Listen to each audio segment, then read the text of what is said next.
जय जगन्नाथ एबे गोटे ट्रेंड चली से ट्रेंड हूँ कौन ना गर्भवती नारी मैंने सोशल मीडिया रे फोटो उठे पकाउछंती जे कि गोटे मास 2 मास 3 मास गर्भ धारण करथिबा नारी मध्य सामना को आसी फोटो उठाउछंती खाली सेति कि न छोट छुआटी जन्म हेबा परे मध्य ता जन्म हो संगे संगे सोशल मीडिया रे इंस्टा रे फेसबुक रे फोटो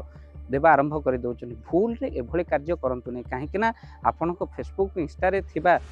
जो माने देखुछंती आपण मानकू बा आपन को फोटो को देखुछंती सेमानक नजर जे ठीक आपण एक कथार केबे ग्यारंटी दे परिबेनी जहा द्वारा पिलांक ऊपर छोट पिलाटी जन्मित पिलाटी तापरे नजर दोष ही लागि थाए जहा द्वारा पिलांक शरीर असुस्थ रहे तेणु जन्म हो पिलांको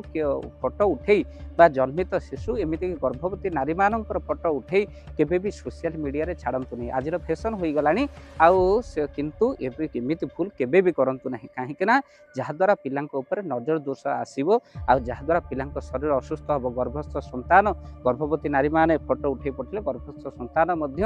एमती कि रोगग्रस्त हो जन्म नब तेणु से जिते गुप्त आगुरी लज्जा लगुला माँ मैंने शाढ़ी ढांकी घर भितर रोते किंतु एबे तो समय बदली जाइए किंतु तथापि नारी निज आचरण ठीक रखिले गर्भस्थ संतान निश्चिंत गोटे शुद्ध आउ निश्चिंत भाव में ज्ञानी पुत्र होकर जन्म हम तो से